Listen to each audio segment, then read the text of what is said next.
evening, everybody. It's Thursday night. Thanks for having me in your living room tonight, and I'm very, very excited. This person tonight that we're going to interview actually part of a nonprofit, and we've talked to a lot of nonprofits around here. We know all the good work they do. Always Home is a nonprofit I'm familiar with, and we're going to make you familiar with them. But this is Born Political. I have Tricia Cunningham here. We're going to talk about Tricia for like the first 5 minutes and find out who she is and where she came from, and it kind of leads into what you do today. But Tricia, thanks for coming on the show. Thanks for having me. And I know you've been in the studio before, and I have. Not on this show, but I really. This is great. In Born Political, I started so people could get to know folks in town, who are the players, and if you're running an organization or you're part of one, they're like, I found some very interesting stories just by asking. And so I started off with where you're born. Are you a Connecticut? I am a Connecticut girl. Yeah. Nice. Yeah, born at L&M. A homer. Yeah. Born at L&M. I didn't go very far for very long. And then where'd you go to school? And I went to school in East Lyme High School, and then college. I had an interesting, did a few things, but I graduated from URI with a degree in philosophy and a minor in women's studies. Nice. So East Lyme, I'm a New Londoner, Yep. so we're not too far apart school-wise. So brothers and sisters, big family, small family? Got a good-sized family. Everybody's in Connecticut. Yeah. And I now live in North Stonington, and I have a couple of adult daughters. We did live in New London before, and then we moved to North Stonington. I have adult daughters and 4 grandkids, and then I have one school age who's 12-year-old boy. Yeah. So your whole elementary and everything through East Lyme schools. And Kind of. I spent some time in Rhode Island because divorce and things like that. So some time in Rhode Island with dad, then back to Connecticut with mom. And I talk about how people, a lot of times you can tell what people are like by what position they were in the family. Oldest, youngest, middle. Like, oh gosh. I'm a middle. You're a middle? I'm a middle, dead middle. All right. 3. So we're gonna get all psychological here because at my dad's house I was the baby because I had an older brother and it was me. Then at my mom's house I was technically the middle because then I had little brothers there. But my older brother wasn't really around, so it was kind of like the oldest. I had to introduce them what it was like raising a high schooler. Oh, so you did all that. So it's kind of like a little bit of everything. Yeah. So then you went to college. So figure that one out. You leave East Lyme, go to URI, which is awesome school. I'm going to be Yeah. going there to watch Jon Stewart, actually. Are you? Yeah, I'm pretty excited. I've never been there. But in any case, what did you major in, or did you just... Philosophy. Philosophy. Philosophy with a minor in women's studies. Yeah, and with the hopes of, like, did you know what you wanted to do when you left high school, or? No, that's why I found You philosophy. had no idea. I had no clue. Yeah. I had no clue. So, but I landed right where I was supposed to be. When I left college, I worked at a summer camp just for the summer, and then I ended up at the Greater Mystic Chamber of Commerce. So my first real job was at the Greater Mystic Chamber of Commerce, and I was there for about 13 years. I spent 8 years as the president. Wow. So, and I think I knew that too. Yeah. We just talked about Bruce Flax. We did, and he does a great job. He's killing it. So that was I call it like my past life. Yeah. So we're going to get to what you're doing now, and your family now. You said you have the daughter, the grandkids. Yep. Their grandkids are great, right? They're unbelievable. I know. I mean, my whole perspective on life changed once I met my grandson. And I think we all go through the whole stages of what matters and what doesn't matter. Yep. And they always say, well, when you get older, you're not going to care about certain things, and it's all true. Yeah. Like, I've heard the older people always say that to me, and now I'm the older person telling my daughter that none of this stuff's going to matter, right?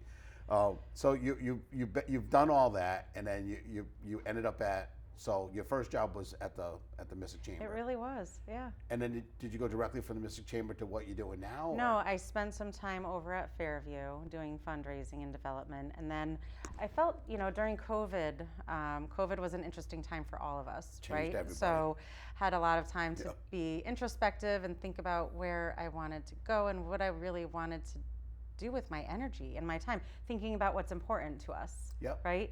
And what really matters. And what really matters to me is our neighbors, humanity, and helping each other. And I know with what you do with Community Speaks Out, you have that same heart center where you want to reach out and help your neighbor. So this opportunity with Always Home came about. I didn't have experience in social services, but I had experience in community development, fundraising, all of that.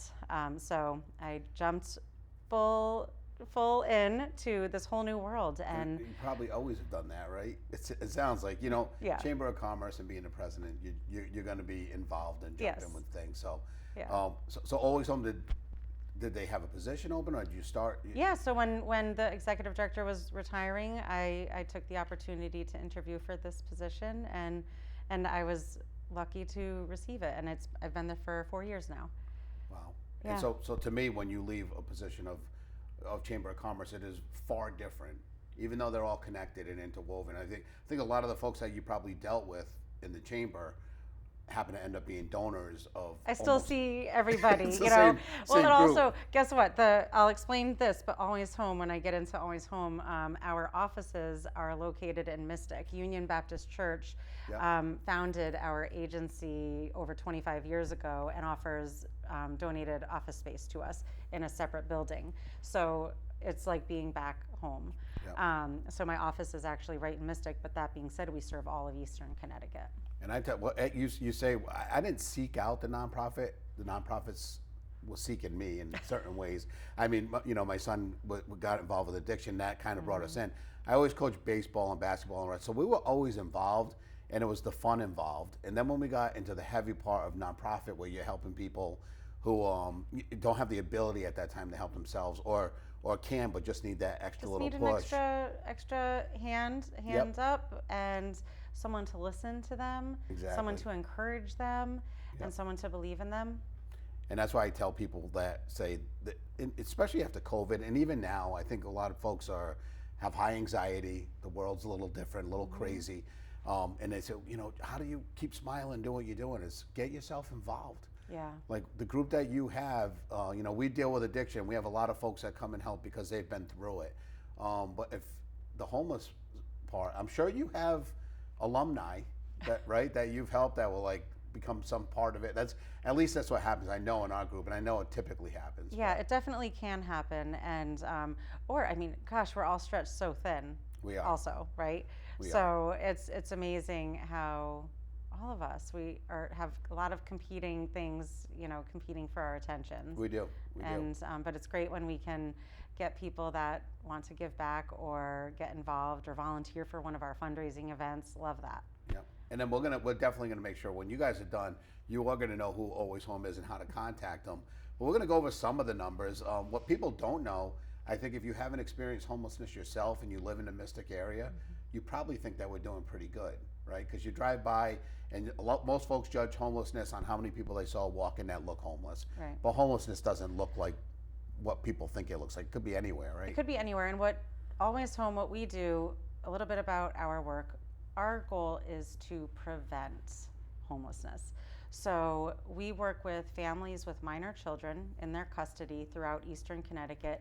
And our goal is to keep families stably housed, ideally where they're at, or if they're moving on to something else, help them to maintain that housing. Families with minor children have different, again, we're talking about competing, things that are competing for our energy. When you're managing a household, there's a lot of other things going on. And so if we're working with a family with minor children and someone's stably housed, but then their car breaks down, and they're working, but they can't get to work because their car breaks down, we might be able to assist with the car repair and move quickly so that they can get back to work and hopefully make sure they're able to make that rent payment. If they're falling behind because of a sickness, or a parent was sick or a child was sick and they were helping out with them, any number of things, or a surgery, they're trying to get back on their feet, but they've fallen behind. We'll hopefully be able to help them with their past due rent. Or there's a lot of seasonal jobs and also, lower wage jobs. I don't know if your viewers are familiar with ALICE and the ALICE numbers. They may not be. So this is something that I really appreciate. United Way of Connecticut puts together something called the ALICE numbers. ALICE stands for Asset Limited, Income Constrained, Employed. And you can reach out to me and I'll get you the information for ALICE. But for Southeastern Connecticut, for a survival household budget, United Way is saying that families need, a family of 4, for example, would need to make $114,000 annually to maintain their housing. That is out of reach for a single parent with one or two children on a low-wage job. Yep. The numbers just don't add up. I met with a mom a couple weeks ago, and she was behind on rent, and so she came into the office, and we were talking, and everything starts with case management and working on the budget, because we want to see where you're at Yep. and where you're heading. And we did just a quick budget without her even really thinking it through. The quick budget, things were out of balance. 30, so 40%. The expense right? Yeah. was higher than the income. So Yep. it was just like without her even, and there's other expenses that when you're just doing a quick budget, you're not thinking of other expenses that sneak up on you. And so it was just out of balance. So talking through that, putting it on paper and showing this in black and white, we need to find a way for you to bring in more income or find other ways to save some funds so that you can maintain this going forward. So that's part of what we do as well. Seeing the rents, especially with all the new housing that's coming into the market area, and they say all housing is good housing because it spreads it out, but from what we're seeing, especially with the condos, they're $3,500 for a 3-bedroom apartment. So no matter how good you are with a calculator or whatever they're not you're going to be able doing, to afford that. It's not going to make the connection. Yeah. And oddly enough, even the good jobs at EB, for me, when they tell me that someone's going to pay $3,500 for a 2-bedroom, I start to tend to think that if someone could even afford to do that they're probably going to buy a house or something. Maybe they don't, but. Yeah. But and maybe I'm out of whack. I can't follow. I got to see that because I've done construction pretty much my whole life, and we used to do some work down on Stamford in those areas. And back even 10 years ago, we did some signs on buildings. They were paying $11,000 for like anything in the 7th floor above, and it was a 3-bedroom apartment. And I just can't wrap my head around those numbers, and I don't know. I know it's intimidating for people, yeah. But it's a hopeless feeling when you're looking for an apartment and everything is $3,000 or whatever which makes your job. You said it. I did. Right now, one of the hardest things is families finding that housing. And there's a lot up against them, and there might be just their own barriers, a credit barrier. Yeah. Maybe they have an eviction on their record. Maybe they're not making enough, where if a landlord is comparing multiple applications and this person makes this much and this person makes this much, they're going to go with this person. So there's a lot up against families throughout our community and individuals that are, struggling with finding and maintaining their housing. I was telling you a little bit about just the increase we have seen in our numbers over the past 4 or 5 years. 4 years ago, we assisted 286 families with direct clients, case management and some financial assistance, and we gave out around $100,000 in direct financial client assistance. Last fiscal year, we gave out over $400,000 in direct client assistance. That's a really big increase. And I think you can attribute that directly to increased rents. Yes. Because that a lot just in those years that you mentioned, yes. it jumped. And again, I think when I was in the legislature, I think when we did the minimum wage bill, mm-hmm. when we did the paid family medical leave bill, we had all those things in our mind of, how do we keep these folks in place, and it's fallen short. How to help bridge that gap a little bit, exactly. And the problem is, whenever you're dealing with an issue or a problem, like if someone has an income problem, and that's what most folks have when they're up against a $3,000 mortgage, mm-hmm. and being single, I think sometimes if it's a family, two parents, 2 adults, and then they have a couple kids. Mm-hmm. With the 2 jobs, you can kind of make hay, and with one person, I don't know how you get it.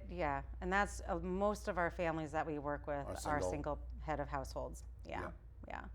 And so, who do you rely on? I know. So you are the emergency resource. I find myself in trouble, and then I call 211, or I call. Yeah, if you call 211, you would be in your family. And you're 14 days from homelessness or literally homeless, you will be connected with our case management team. Honestly, you can also call us directly if you're in that scenario. You don't have to call 211 to get to us if there is that situation. That's just good to know. Yeah. And who do we rely on? We work a lot with our community partners. So we work a lot with our coordinated access network. So it's this group of other agencies that all work within the homelessness response system. So we work closely with the shelters and Kathy over at New London Homeless Hospitality. Yep. And we work with Covenant Shelter, because Covenant Shelter is the only family shelter in New London. So that's the only, or in Southeastern, in New London County, but they're located in New London.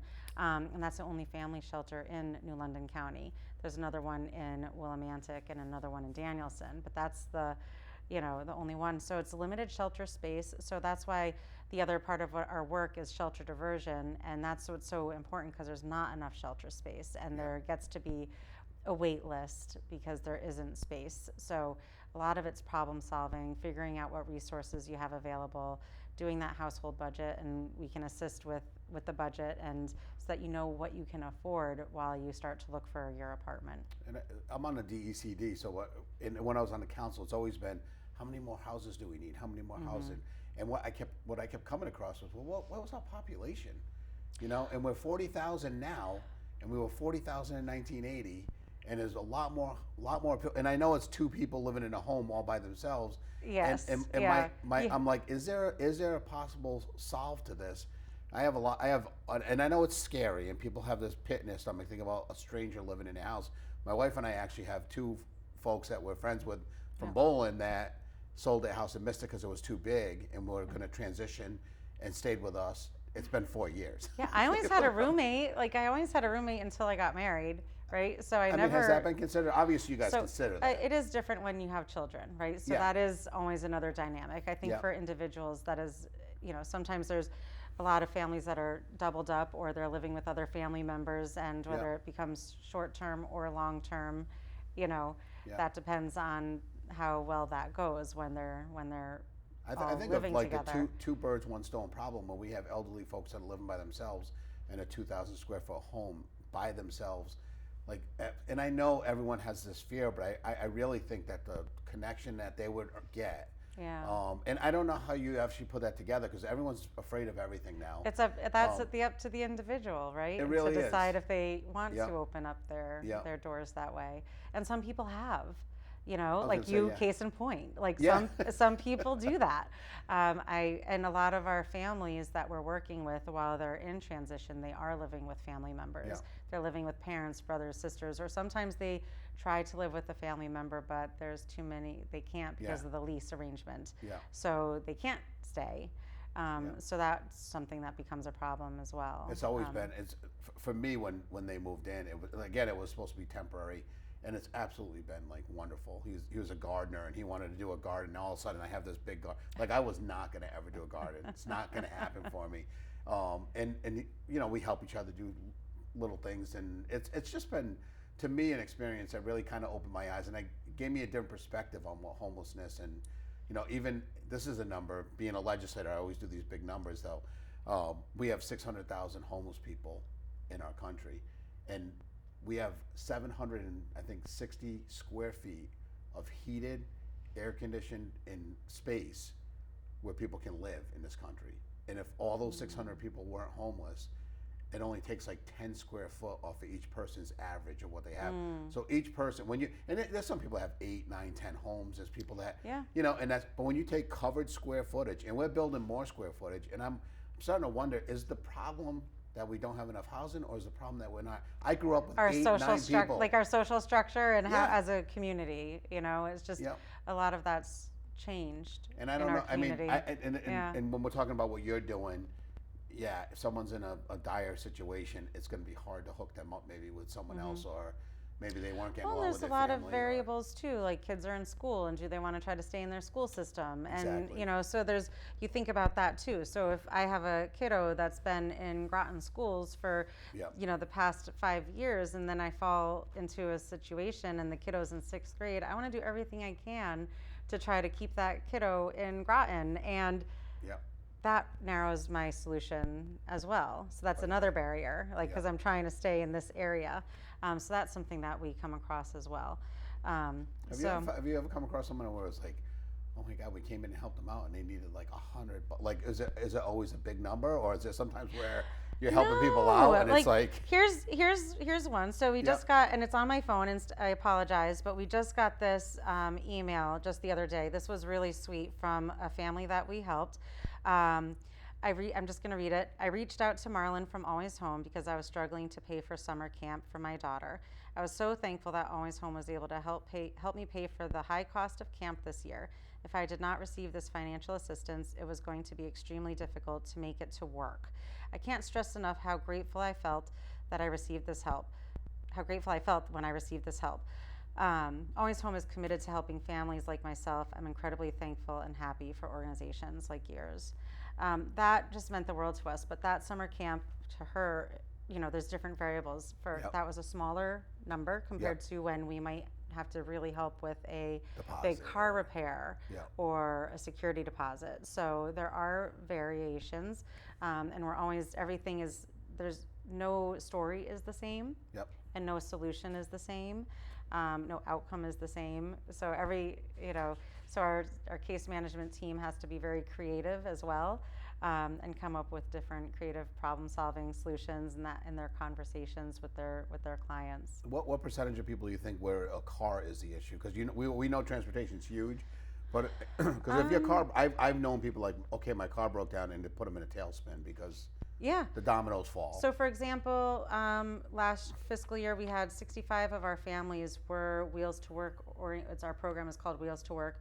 We helped about 65 families with Wheels to Work, and the total amount was $83,000 last year in Wheels to Work.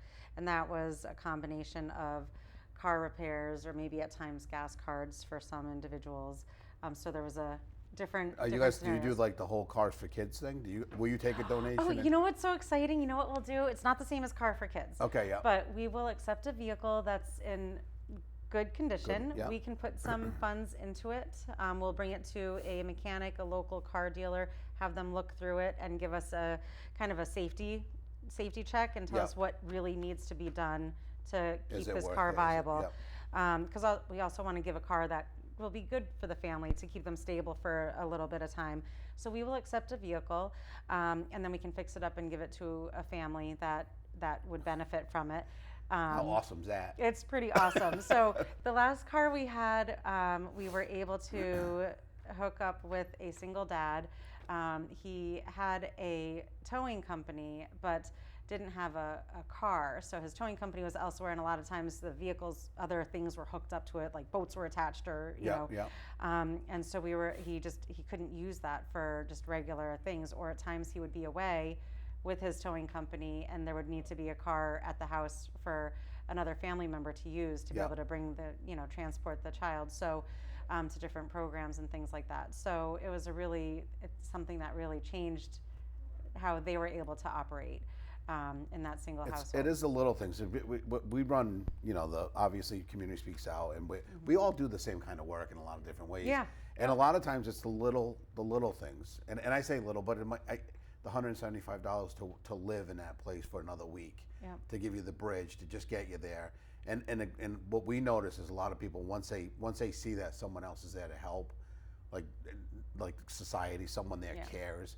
I want to point out, if you're listening, if you have an old car that you don't want, that's in good enough shape, that's going to run, I would call Always Home. I'd call Always Home for a bunch of things. But give us a call. We could take a look at it and see if it's something that would work. We love that. Do you have a waiting list for people that are waiting for cars, or this is not really? No, because they could be waiting for a long time. Oh, so it's not even worth it. We don't get cars all the time, but when we do, we're really excited, and then we figure out how we can make that work for somebody. And we only have 5 minutes left already. Okay. And I knew there was a couple things that you wanted to make sure you talked about. So. Well, I wanted to I shared with you our incredible growth that we've had in terms of the families served and what we've been able to do for those families in our community. And these are your neighbors. These are people that you come across at the store or, at different places throughout our area. Your kids might go to school with their kids. So this is something to think about, and you have no idea what other people are going through. And kindness is key, right? It is. So that's just something I wanted to share. But we aren't able to do this work without our amazing community. So we have such incredible businesses in the community that support not just our nonprofit, your nonprofit, so many, like, I consider the nonprofits in the region the glue. Like, we help to keep things together, but we cannot do that without the businesses and without the foundations, the family foundations, the individuals that come to. We have a gala every year. We have the Chowder Fest at Old Mystic Village. We do lots of different things. The gala scares me. Just hearing that word, I shiver. It's like, we tried the gala. We happen to not be a huge gala group. We don't seem to be able to pull it off. we try, and it's just a lot of work. It's a lot of work. It has to be, it's a lot of work. Ours is definitely worth the effort. Awesome. So, and we have a group of people that just care so deeply and come to that gala every year.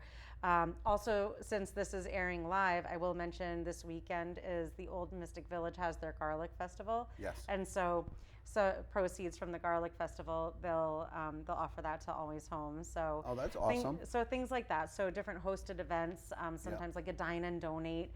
So if there's a restaurateur out there that wants to do a dine and donate, we love those different kinds of hosted events because it helps to bridge our gap in funding. And how do individuals donate to you? Like, just go online, there's donate button? You can go online, you can attend one of those events, you can call me and meet with me, and I'll tell you more about how we do the work. And also just about our programs. I touched a little bit about our prevention, but our eviction prevention and our homelessness prevention, it has a couple facets. So again, everything starts with case management and a family budget, but we might be able to assist with past due rent, a security deposit, current rent. Also, we heard that testimony from a family that we helped recently. Childcare in the summer is a huge challenge with the cost of summer camp. And we partner a lot with the rec departments who offer really great rates. But even with those great rates, it's still, all summer long, it can be challenging. So we are able to help bridge that gap. Education, if someone's looking to get a CNA license or some other certification, we might be able to assist with that cost to help them further their education and so that they can become a higher wage earner. It's amazing. It's amazing the little nooks and crannies and pieces and the Wheels to Work. So the car repairs, and that's the big one. So Wheels to Work, I love that program because around here, as we know, it can be challenging to get around. Especially when you have kids and lots to juggle, it's really challenging to not have a vehicle. I challenge people to get on a bus, get on a public bus and drive it as if you were going to work in New London, just say downtown or even in Waterford. And it is from Groton to New London with the changeovers, it could be a 1.5 hour. And do your whole work shift and get to the daycare on time to pick up your kid. Yeah. On top of that, so do your work shift, get to work on time, do your shift. Get your kid to daycare somehow, and then do your shift, and then you have to pick up your kid at daycare. There's this wave of 4-day school weeks that's happening around the country, and they're talking about maybe even, so if you did 4 days a week, what it's a would great that concept, mean? but I just talked about summer camp and how costly that is, and that's the summer. We love our summers, and they present different challenges in the summer. So those are just some of the things that we do. Any questions, and if you think you want more information, you can go onto our website or call, and we'll talk through anything. And we are out of time here. Like I said, guys, we're already down to like 30 seconds. I want to thank you all for watching. And what I want to stress is, no matter how bad you feel, remember how good we do have it, right?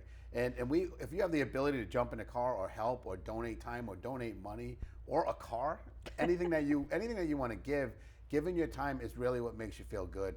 Make sure you do that. There's a lot of great organization. Always Home is one that's always on our heart and on our mind. We know they do good work. Give them a call. And we'll see you next week. We have another political candidate next week that's going to be running out of East Lyme. Thank you for coming on the show, Tricia. Thank you. And you're always welcome back. Thank you very much. Thanks for coming on.